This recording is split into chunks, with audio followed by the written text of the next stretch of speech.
Ткварчалская ГРЭС была построена в 1938 году. Раньше здесь работала мощнейшая система электроснабжения. Однако с годами все изменилось.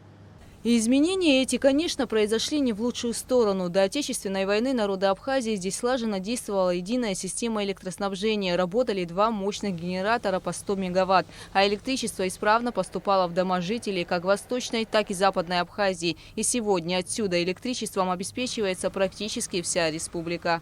Справа от меня транзитные линии Ачквара-220. Они идут с перепадной ГЭС до Ткварчал-ГРЭС. Отсюда светом питается западная часть Абхазии. А эта часть гидроэлектростанции обеспечивает электричеством восточные районы страны. Однако, несмотря на это, мощности здесь намного меньше, чем было раньше. А поломки случаются чаще. Старший мастер Ткварчалской ГРЭС Геннадий Адлиба работает на станции с 1977 года и знает здесь каждую деталь. По его словам, ГРЭС нужен капитальный ремонт. Весь Советский Союз здесь работала. Тогда стройка шла годами. А сейчас его построят, какие деньги нужны. Как говорят энергетики, до 2014 года над Ткварчалской ГРЭС проводились ремонтные работы. Но потом ее восстановление остановилось, и положение здесь с каждым днем становилось все хуже. Устаревшие линии не выдерживают нагрузок и погодных условий. Несколько дней назад здесь шел проливной дождь. Без последствий, конечно, не обошлось. Затопило несколько подстанций, попадали линии, около 3 фидеров были повреждены. То, что могли, мы запитали в ту же ночь. На утро, уже в 5 утра ребята были в полной готовности. И в 7 утра мы восстановили электроснабжение города. Помимо устаревших линий, здесь еще одна проблема – низкая собираемость платежей за свет. Собираемость в нашем городе составляет где-то всего лишь 20%.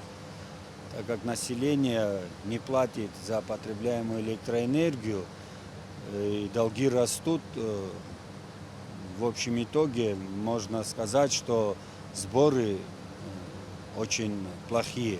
Приборы учета не стоят, можно сказать, 2-3%, если у кого есть, снимаем показания счетчиков, и по счетчикам люди платят.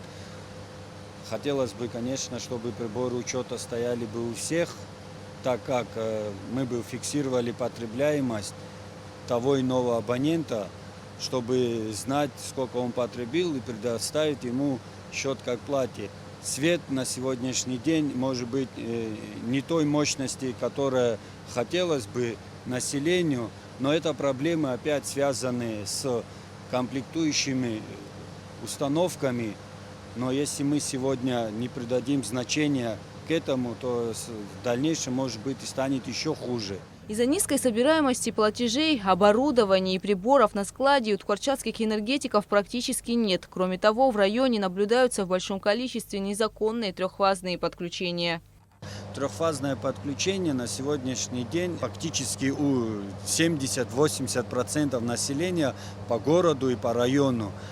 Это все незаконное, так как, чтобы подключить трехфазное питание в дом, в квартиру или в какое-нибудь учреждение, соответствующие надо собрать документы. На это есть соответствующие органы, которые должны допустить это подключение.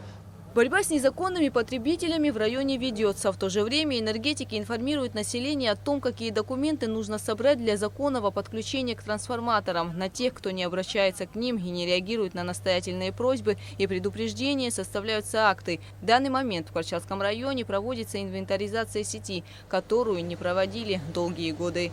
Гугуца Вардания, Михаил Братухин, Абхазское телевидение.